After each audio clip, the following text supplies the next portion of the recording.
Okay, so Bhagavad Gita chapter 16, text 19. Tamaham dvishata krudan samsareshu naradamam kshipyam yajasram ashubhan asadishvevayonashu. Those who are envious and mischievous, who are lowest among men, I perpetually cast into the ocean of material existence, and to various demoniac species of life. Prabhupada says, in this verse, it is clearly indicated that the placing of a particular individual soul in a particular body is the prerogative of the supreme will. The demoniac person may not agree to accept the supremacy of the Lord, and it is a fact that he may act according to his own whims, but his next birth will depend upon the decision of the Supreme Personality of Godhead and not himself. So remember the dividing line between demons and demigods, or you might say the Sura and Asura, is that one follows Scripture and one does not. One follows the authority, ultimately, of the Supreme Lord, and the other rejects that authority and follows his own authority. Right? And so here the point is being made that even though those of a demoniac mentality may reject all authority, they're still under that authority. Just like you can be a madman, strip off all your clothes and run down Venice Boulevard screaming and punching cars and thinking that you're the god of your own world, running red lights and breaking all the laws. But you're still, you're going to be pinned to the ground by the LAPD, right? Mm-hmm. And they're going to take you to jail, just because you rant and rave and think that you're the supreme authority, you're so subjected to the laws of the state. So similarly, the demoniac, even though they act according to their whim, which is allowed because they have free will, as do all of us, still, you're still punished if you misuse that free will.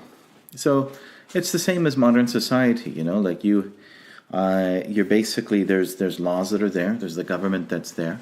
You have freedom to follow those laws or not. But if you don't follow the laws, then you're punished. And in this case, you're punished by the laws of nature. Krishna doesn't necessarily punish people with a demoniac mentality. Rather, nature itself, the laws of karma, punish one. Your own actions come back around to punish you. But Krishna, of course, in extreme cases where a demon is threatening a devotee, like Hiranyakashipu or Hiranyaksha or something like that, then Krishna may personally intervene.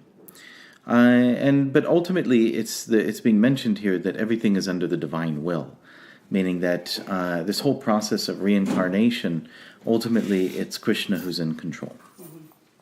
Prabhupada says here in the Shrimad, actually jump ahead a little bit, it says, as for the demoniac, it is clearly said here that they are perpetually put into the wombs of demons. This is text 19. And thus they continue to be envious, the lowest of mankind. Such demoniac species of men are held to be always full of lust, always violent and hateful, and always unclean. The many kinds of hunters in the jungle are considered to belong to the demoniac species of life. So, kshipam yajasram ashubhan asadishveva yonushu. So Krishna is saying literally that he, personally, kshipami, he throws them into the asura yonis, into the wombs of demons, right? Ajashram ashubham. So the quality here, they're there forever, right? Like they're basically for a very long time. You're stuck in these lower forms of life, which are ashubhan, they're inauspicious. Prabhupada says here, always full of lust, always violent and hateful. And you'll see that animals in general are considered to be in a lower stage of consciousness. And Prabhupada mentions specifically carnivorous animals like tigers and stuff like that. These are forms of life. It's an expression of that carnivorous mentality, of that violent and destructive impulse. So that comes from individuals who misuse the human form of life and are dragged down by their consciousness. Okay? Any questions about that?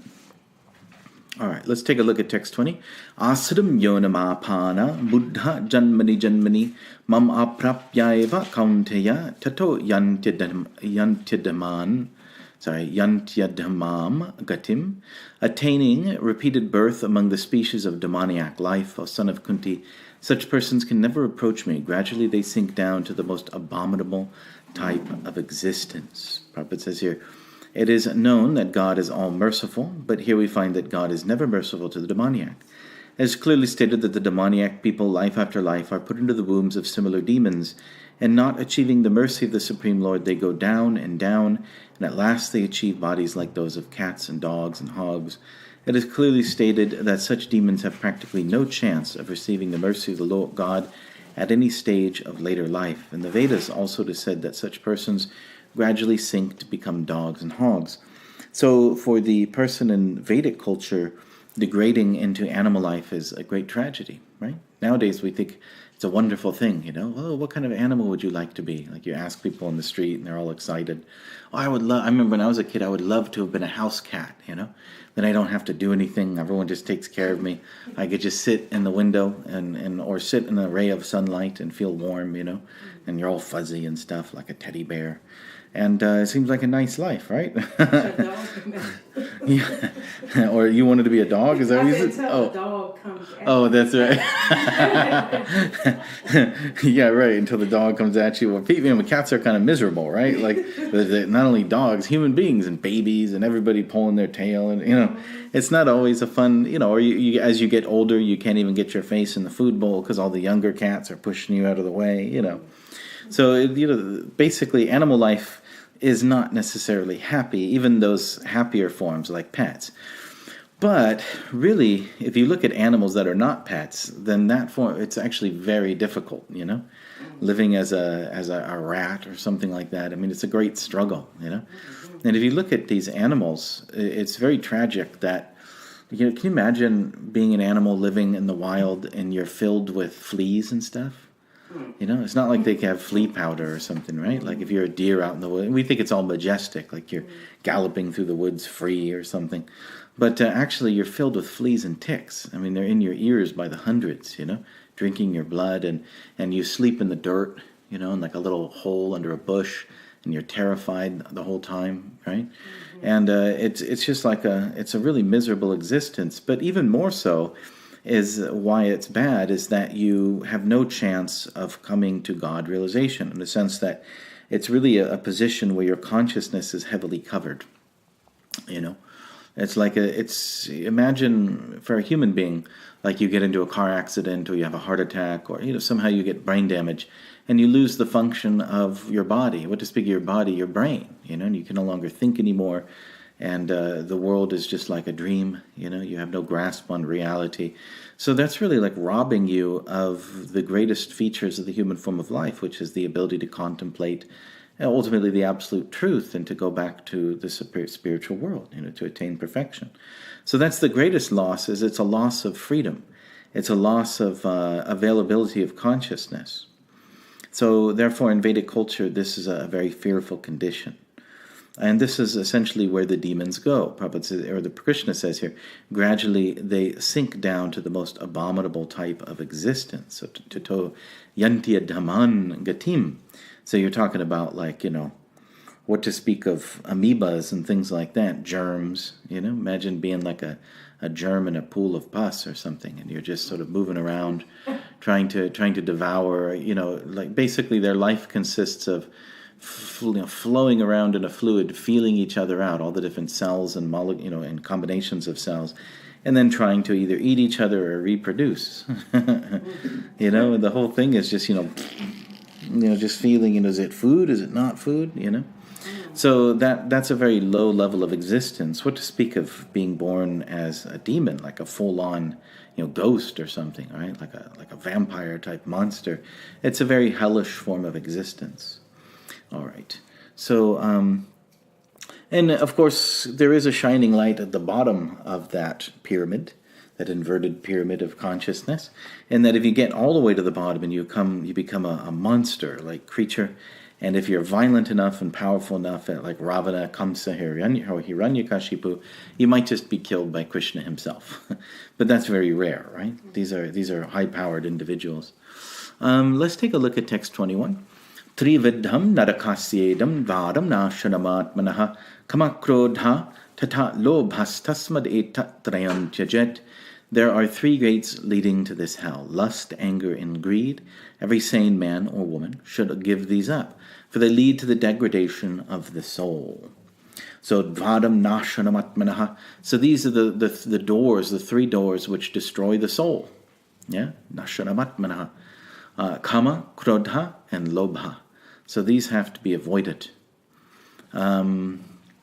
Tasmat etat trayam tajet. So we have to give them up. So the beginning of demoniac life is described here, and one tries to satisfy his lust, and when he cannot, anger and greed arise. So these three are related. It begins with lust, kama. And from kama, basically, if you gratify kama, it becomes greed, right? Like a very strong impulse that you have to take more than what is, they say, designated for you by the laws of nature, right? So that's greed. It could be after money, it could be after power, position, name, fame, glory. It could be anything. And then if lust is frustrated, then it degrades to anger. So either way, if you don't check lust, then it'll destroy you, right? And anger is That's mouthful. Yeah, and so anger, speaking of mouthful, that's why I'm fat, right? It's greed, eating more than I should. So and you do suffer, it's like an incredible amount of suffering just from greed. And then anger, of course, destroys everything, destroys all your life, your relationships, breaks apart your life, essentially. And then, of course, lust, that's a very powerful impulse. And so it's always pushing us. It could be lust for anything in the material world, especially with sex life. So it's very dangerous. Most people destroy their lives from these three things, if you look at it, You have like a family or a husband and wife or, friends or your job or whatever it could be, your association. So all of these things, you look at when people really screw up and destroy their lives, it's because of these things. They were angry, they were lusty, they were greedy. And so you really do destroy yourself ultimately. Because when you become attached to these things and you become a slave to lust, greed, and anger, you completely rip apart the whole process of Dharma. These kind of structures that Krishna builds for us to climb upwards towards the light. You're like a baby throwing a tantrum. You smash them all and bash them and chew them and bite them and fight them, right? And so it's a very chaotic condition. Let's take a look at text 22. Etayed vimukta kaunteya tamodvadayis tribir naraha ataratatmana shreyas tato yati padam gatim. The man who has escaped these three gates of hell, O son of Kunti, performs acts conducive to self-realization and thus gradually attains the supreme destination. So, you have, this is really one path. And on top of the path is liberation, and at the bottom of the path is extreme bondage and suffering and pain. And so this is kind of like the turning point. Ultimately it's the Shastra, right? Whether you have lust, anger, and greed, they're within us because, we've cultivated sinful desires. In other words, I guess I should say, if you've been following the path of Dharma and climbing upward for many lifetimes, then your conditioning is less lusty, less greedy, less full of anger, all right? Like that's why in previous ages, there was a lot of weight put onto someone's birth, like if they're born as a brahmana or something. Because it means that particular body is special, like it's very pure by nature, meaning it's not haunted by these desires. It's not as lusty. It's not as greedy. It doesn't have these low tendencies, these impulses built within it. But unfortunately in Kali Yuga, we're sort of riding a chariot of lust, riding a chariot of greed. And so our consciousness is constantly pounding away at us with these things, these desires. And so, but at every moment we have the freedom to choose because Krishna gives us another option, right? He gives us what's said in the Shastra. He gives us a higher path to walk. And so as long as you're walking that path and choosing, yes, I will follow, I will hold on to this rope that you're tossing into the well of material existence, and I'll climb out of this darkness. As long as you're doing that, then you're moving upwards towards liberation. All right. Whereas if you choose no, the impulse is there for lust, and you say no, you say yes, instead of no, and then you're basically letting go of the rope and you're sliding down the well, and it's coming fast, right? And so at the bottom of that well, basically you're going to hit the lowest forms of life and extreme misery, even hell itself, naraka, and so that. You might say, as soon, you have the process of grabbing the rope and climbing up, but the process of letting go, that's your tamadwaram, right? That's your gateway to hell. Those are your three doors to hell. And as soon as you choose to let go of the rope, or as soon as you choose to follow those temptations. Imagine like say you're in the well and you're sort of holding onto the rope and you're climbing upwards towards the light. And Krishna's face is at the top of the well, looking in, come on, all the acharyas, come on, Baba, you can do it, right? And encouraging you. And yet you look beneath you and you don't see some dangerous, horrible black well with alligators and, Captain Hook and what is that, Tick-Tock, the alligator from Peter Pan or something. You don't see some sort of dangerous, monstrous alligator. You see something attractive, these 3 doorways open before you, beneath your feet. And one is lust. You see the opposite sex or whatever it may be, or whatever the wonderful things of this world, how it looks very beautiful. And then you see in anger, you see righteous anger. I am right, you are wrong. You've done wrong to me, right? You've harmed my people or you've harmed my country or whatever it may be. And then we have righteous anger. We feel like our wrath is justified. We're going to destroy other people. We get to feel the power of being God. You've offended me, you've harmed me, therefore I have the right to destroy you. And that's a way of feeling like you're God, because God is the destroyer, right? Like it's not only that we imitate Krishna when we're trying to be the enjoyer, right? That's obvious. We want to enjoy our own gopis or whatever it may be, right? Or gopis in the form of men, as it may be. And then the other side of it is wrath, right? Krishna is also the destroyer. We want to imitate him by being powerful and dominant, and no one can withstand our force. Like a raging fire will burn our enemies to ashes. So that's another temptation. And then greed, we want to be the possessor of everything. Just like Krishna, Bhoktaram Yagatapasam, Sarvaloka Maheshwaram, he's the possessor of everything. And therefore we want to hold everything in our hand and control, right? We want to show the world our bling, right? We want to show the world that we are the greatest, essentially, and we consume more than is required.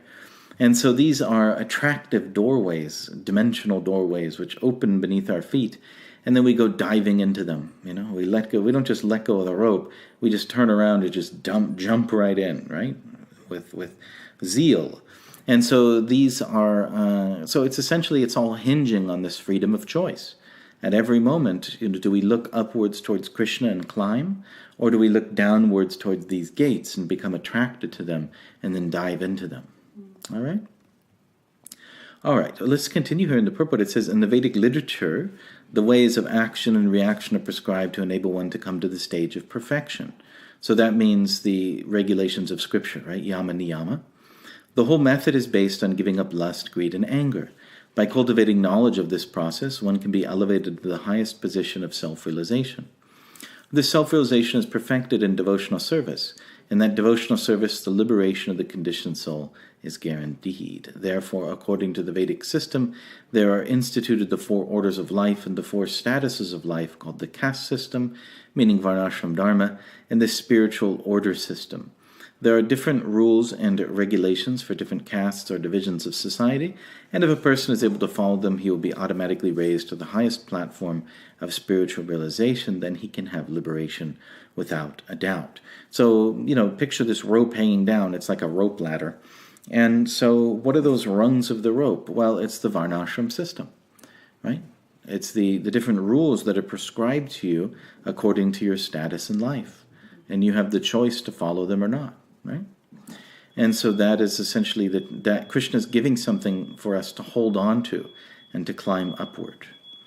All right, let's take a look at text 23. Can we close the door? Yeah, sure. Does that come from out? Where did it come from? It's coming from everywhere. Oh. That's the nature of this wonderful city. Yes, it's always very noisy. It's always providing beautiful sounds. You can put out a CD series, Sounds of Los Angeles, for people to fall asleep to and relax to.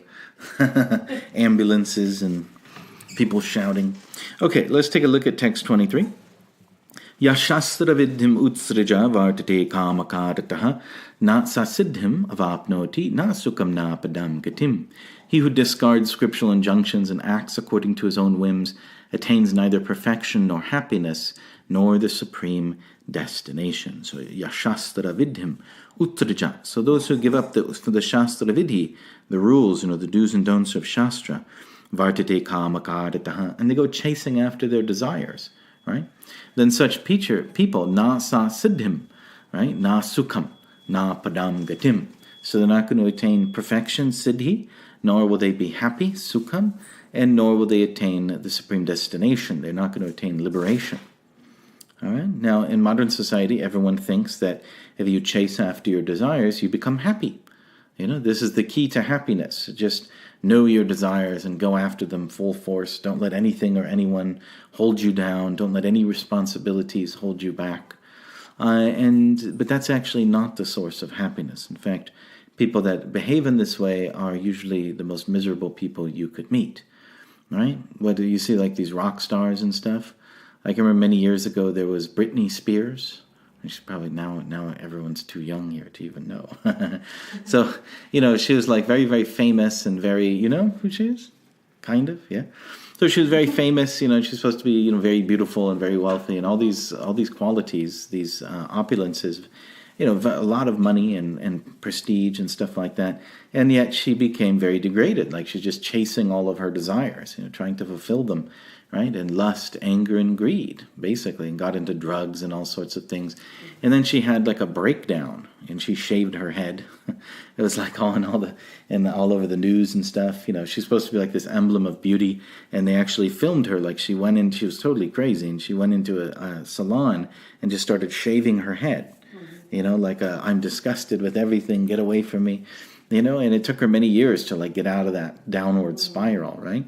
So when you enter these, we think that just going full blast into our lust and just trying to gratify all of our desires, that will make us happy, but it doesn't. It actually makes you miserable.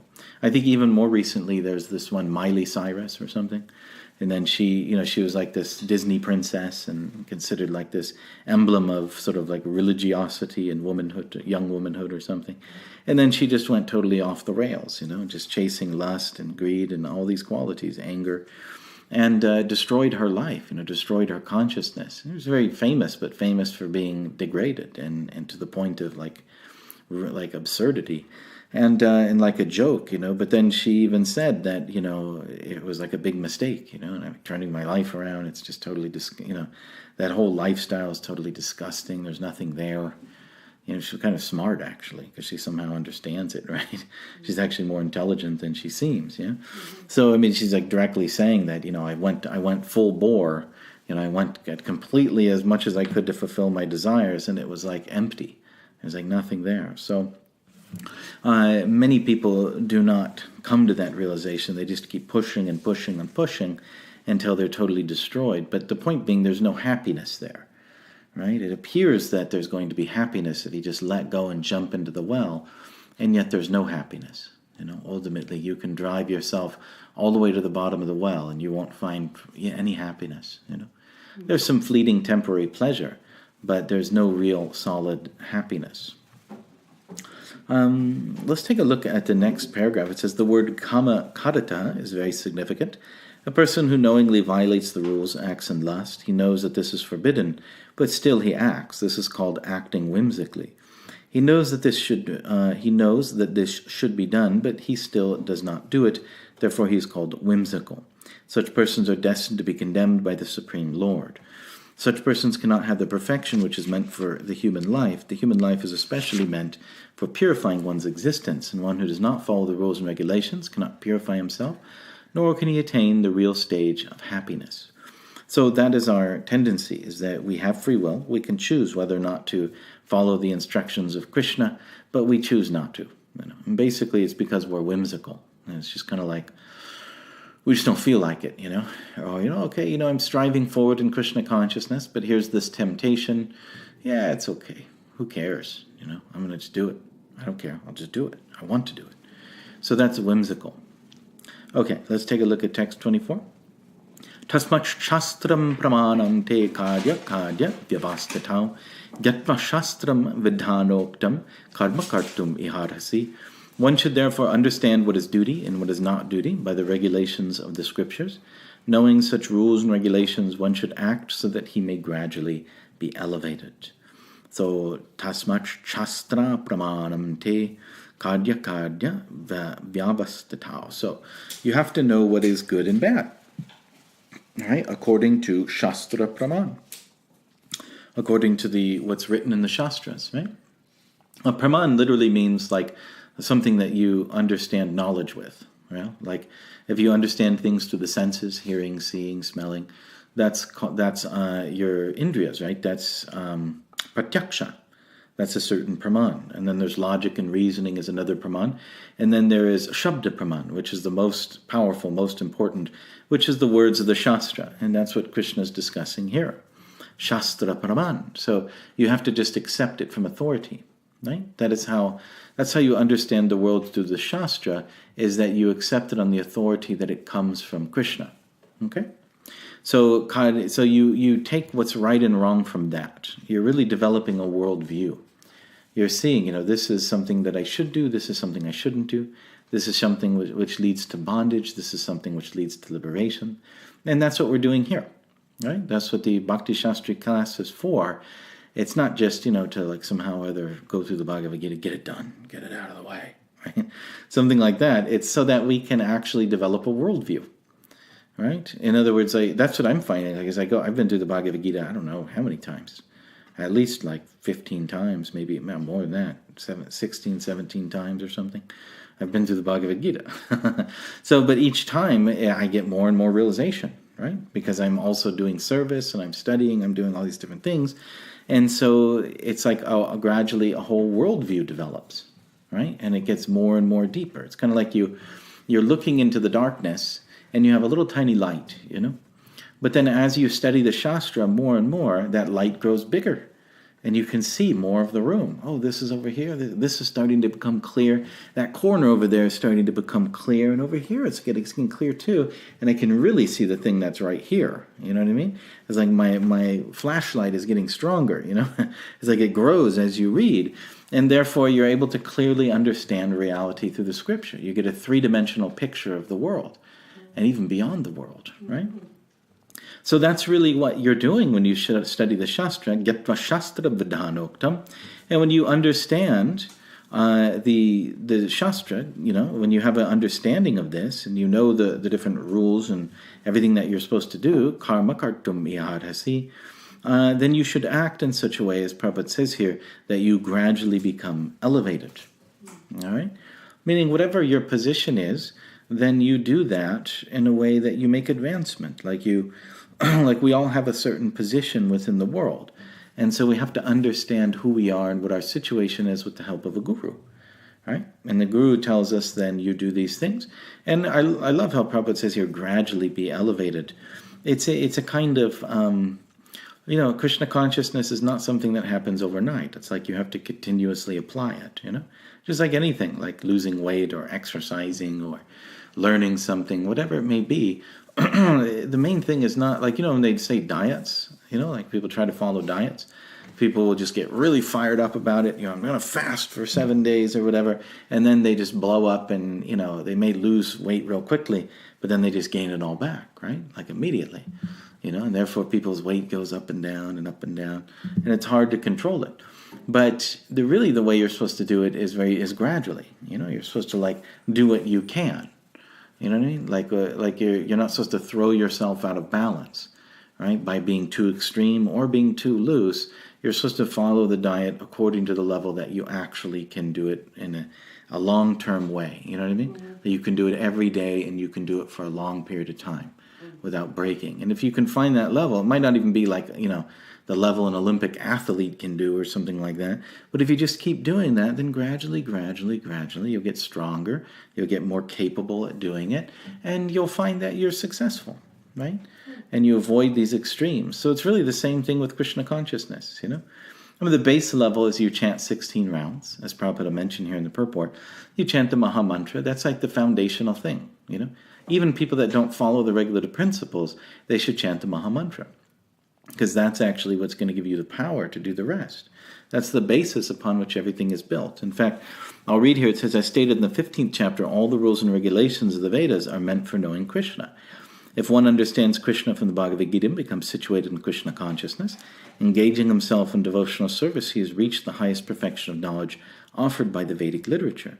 Lord Chaitanya Mahaprabhu made this process very easy. He asked people simply to chant Hare Krishna, Krishna Krishna, Hare Hare, Hare Ram, Ram Ram, Hare Hare, and to engage in the devotional service of the Lord and to eat the remnants of foodstuffs offered to the deity.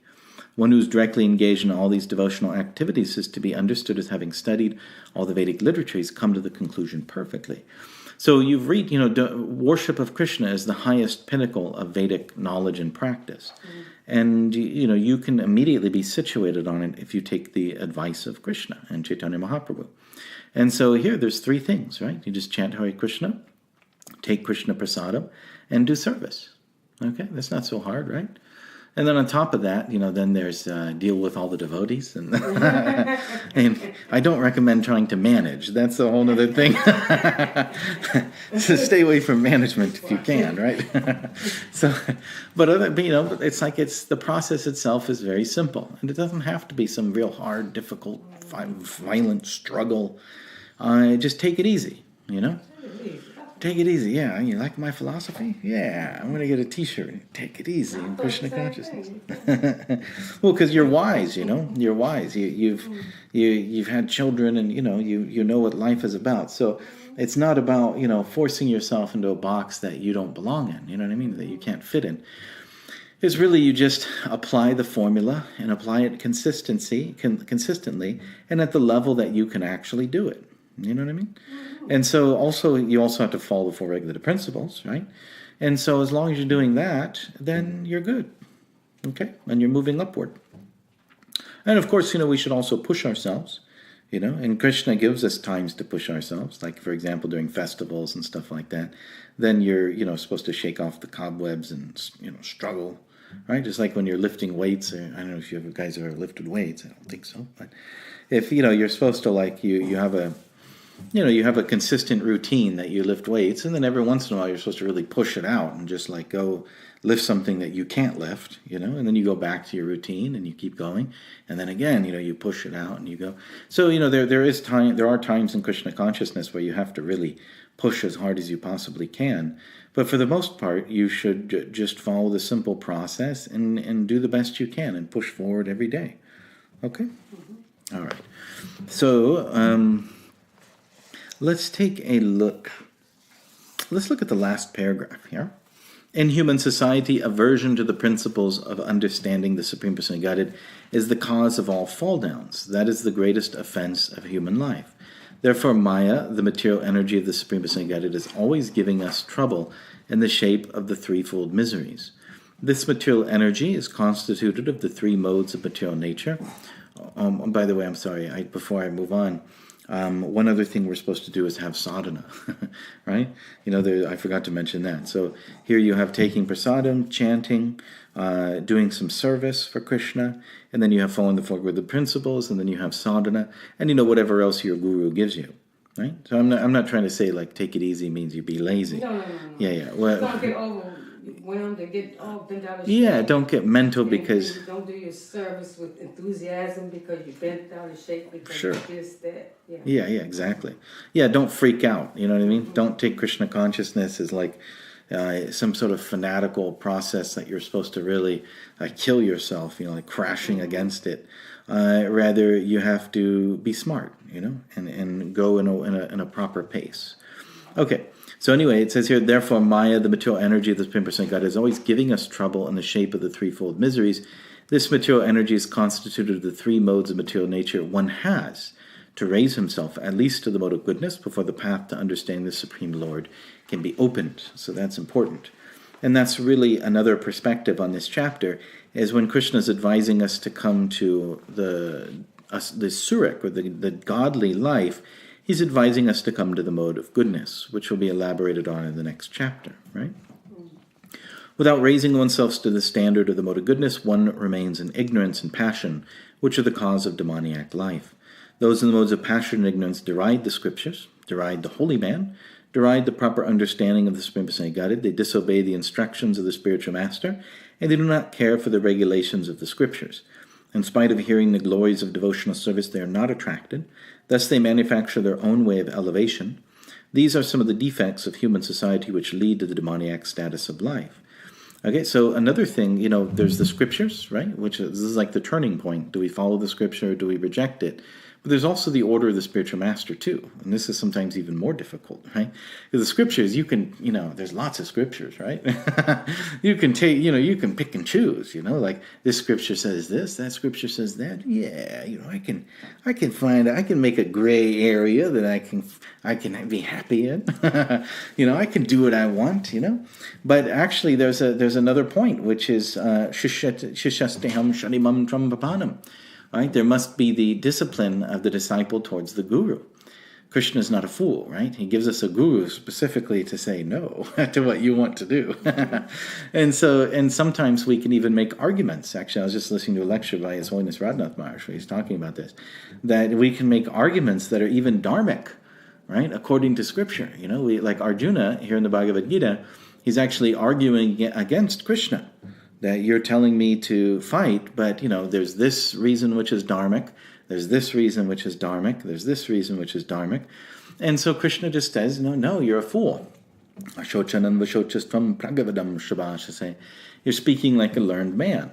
And so you cannot, like the guru will tell you directly what to do, and he'll give you the clear interpretation of how to apply dharma in your particular time, place, and circumstance. And you have to be disciplined enough to accept that, right? You may want to go do something and Guru says no, well then you have to actually do it. You have to submit, right? And that's very hard. And therefore most disciples, I'll cover the microphone. Well, it's a good microphone, so it won't work, Even if I put my hand over it, you'll hear it. So many disciples, I should not say most, many disciples will just not tell their guru what they're doing, right? This is the big trick, is if you don't want your guru to say no, just do it anyway and don't tell him. Or don't ask permission, right? You got some big plan, just take off and do it, or you just present it to your guru that, Guru Dave, guess what I'm going to do, right?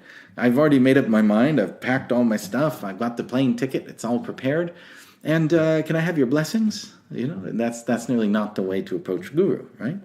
You approach and you ask, shishasteham shadimam, right? You ask him for his instruction, all right? And you don't pick or choose guru either. I have all sorts of gurus. I have shiksha gurus all over the community. And, when I want this particular instruction, I go to that one. And I want this instruction, I go to that one. I go shopping, I have my list. I know who's going to tell me what. And therefore, when I want to hear something, I go to this particular guru. So that's also not how it goes, right? So we've got all sorts of ways of trying to find gray areas to essentially maintain our asura consciousness. Okay? So there is this element of submission that is there, and that's really where the rubber meets the road, so to speak. That's where you're really tested, is that you may have a desire and you can't fulfill it. Okay? And you have to sacrifice it for Krishna. All right, thus ends the Bhaktivedanta purports the 16th chapter of the Srimad Bhagavad Gita in the matter of the divine and demoniac nature. So we've got a little bit of time. Let's go ahead and look at the 17th chapter, divisions of faith. And so there's many things discussed in this chapter, such as the three modes of material nature. Krishna goes into a lot more detail. Arjuna Vacha, Ye Shastra Vidyam Utsraja, Yajante Shadhayan Vitaha, Tesham Nishtha, Tukha Krishna. Sattvam Aho Rajastamaha. Arjuna inquired, O Krishna, what is the situation of those who do not follow the principles of Scripture, but worship according to their own imagination? Are they in goodness and passion, or in ignorance?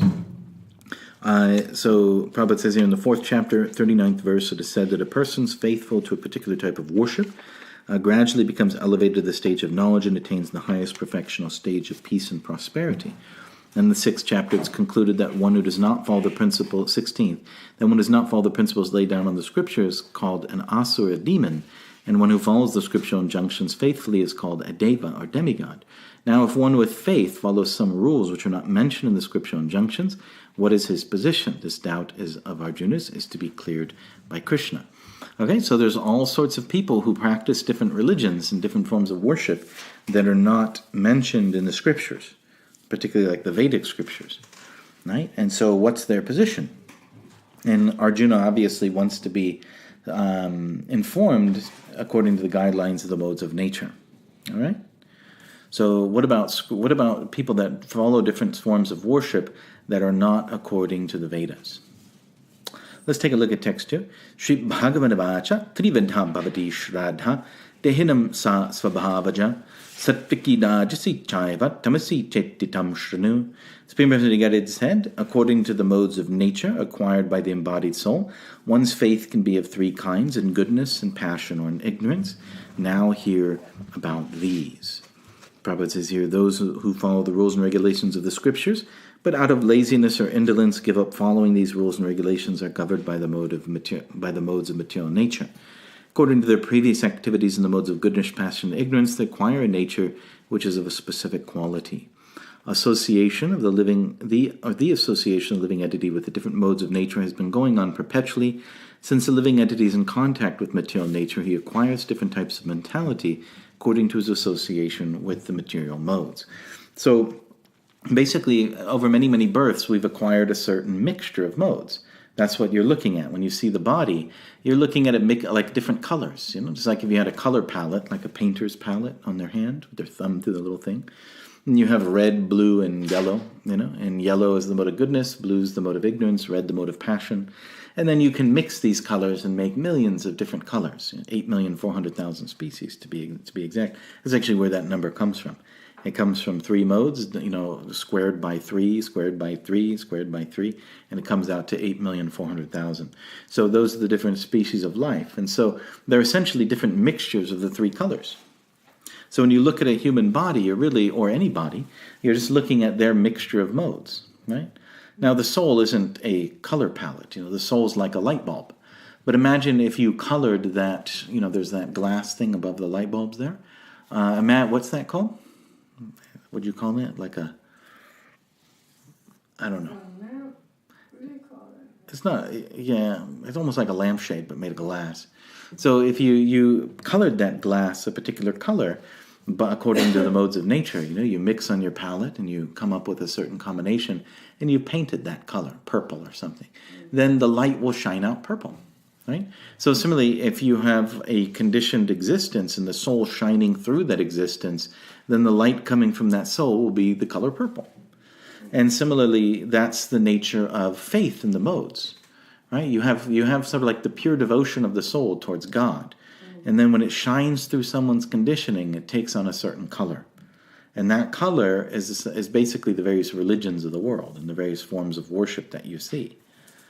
All right? So, for example, if you have the Catholica modes, if you're a Catholic by nature, you have a certain conditioning, right? There's a certain feel, there's a certain philosophy, a certain way of thinking. Even if you're a Catholic and sometimes you're walking down the street and you see another Catholic, you can recognize there's a Catholic. I can smell a Catholic. Fee, fi, fo, fum, right? You can somehow or other sense, what someone's religion is or something like that, right? Because you have the same modes, so it's like you're familiar with it. Or, if you're Jewish, then you can immediately sense, this person is Jewish, I can just tell. Because you have the same modes. You're familiar with the modes, and then you can recognize them, right? So when the soul shines through the modes of nature, then the natural faith of the soul, which is transcendental, will then take on the form of that particular modes of nature. Judaism or Catholicism or whatever it may be. Okay? So, and Prabhupada says here, but this nature can be changed if one associates with a bona fide spiritual master and abides by his rules and the scriptures. So here Prabhupada mentions the guru and the scriptures, right? Gradually one can change his position from ignorance to goodness or from passion to goodness. The conclusion is that blind faith in a particular mode of nature cannot help a person become elevated to the perfectional stage. So you really do have to transcend your own conditioning. And therefore you'll see in any bona fide religion where people are truly practicing something that comes from God, they will be elevated beyond the modes of nature. You know what I mean?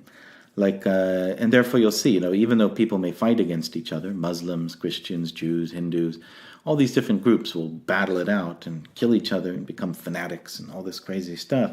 But those who are actual practitioners, who understand sort of the light within their own religion, they actually get along, They actually recognize within each other, this is God's working through you, And that's because you're looking past your own conditioning, But you have to be pretty illuminated to see that. So a very advanced Christian or a very advanced Muslim, very advanced Jew, or advanced Hindu, then they'll all look upon each other as brothers, right? Like that coexist bumper sticker that everyone's sick of, right? So that, they'll actually see within each other the same point of God, Like in that coexist sticker, it has all the different religions, right? The different letters. And then the back of it's blue, right? So the blue would be like God. Actually, Krishna's blue, right? So the back of it's blue. So it's kind of like behind all of them is the same God. But you have to be sufficiently spiritually pure to see that. Sort of see not the light as it shines through conditioning, but to see the pure light in its natural condition, which is essentially devotion to the Supreme Lord. All right? All right, so one has to consider these things carefully with intelligence and the association of a bona fide spiritual master.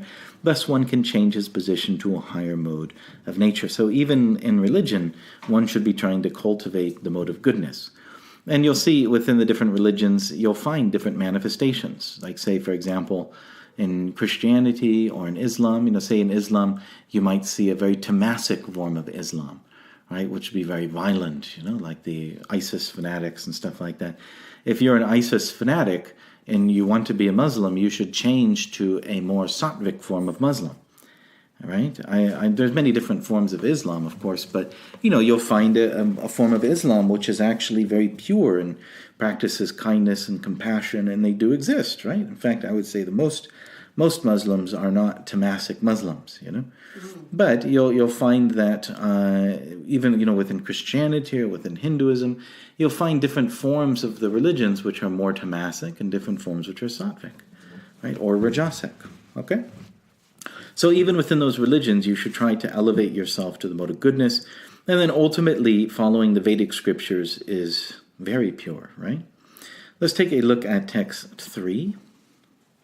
Satvanudupam sarvasya shraddha bhavati bharata shraddhamayo yam patusho yo yachshraddha sa eva saha.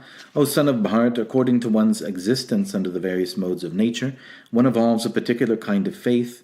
The living being is said to be of a particular faith according to the modes he has acquired. All right. So this is the last. We'll finish with this verse today, and then tomorrow Krishna will start talking about the different modes, what people worship in the different modes. But let's take a look here at the purport. Let's look at there's so much to say. Okay, we'll just start at the top. Everyone has a particular type of faith, regardless of what he is, but his faith is considered good, passionate, or ignorant according to the nature he has acquired. Thus, according to his particular type of faith, one associates with certain persons. Okay, so you're attracted to your association by your modes, right? That's who you want to hang out with. That's why even though we're not the body, devotees will still group up into different, racial or ethnic groups and stuff within the temple. You know what I mean? Like, okay, my friends are all, from the similar background as me or whatever. So that's because it's natural, actually. That's because we seek out association of persons that have similar modes as us, right? Now, as devotees, of course, we should go beyond that, and we should associate on the level of Krishna. So now the real fact is that every living being, as stated in the 15th chapter, is originally a fragmental part and parcel of the Supreme Lord. Therefore, one is originally transcendental to all the modes of material nature, but when one forgets his relationship with the Supreme Personality and comes into contact with material nature in conditional life, he generates his own position by association with the different varieties of material nature. So Krishna is not responsible for your modes, right? We've done that by our own choices that we've made in past lives.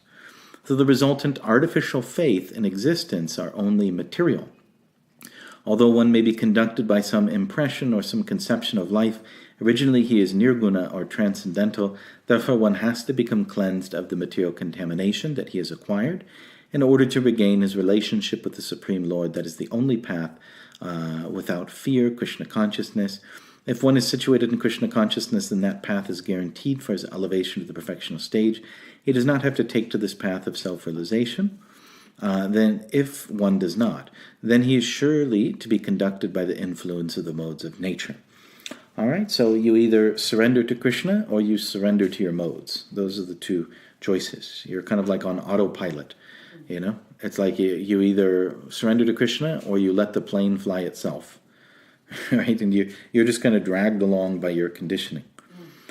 So the word Shraddha, or faith, is very significant in this verse. Shraddha, or faith, originally comes out of the mode of goodness. One's faith may be in a demigod, or some created god, or some mental concoction.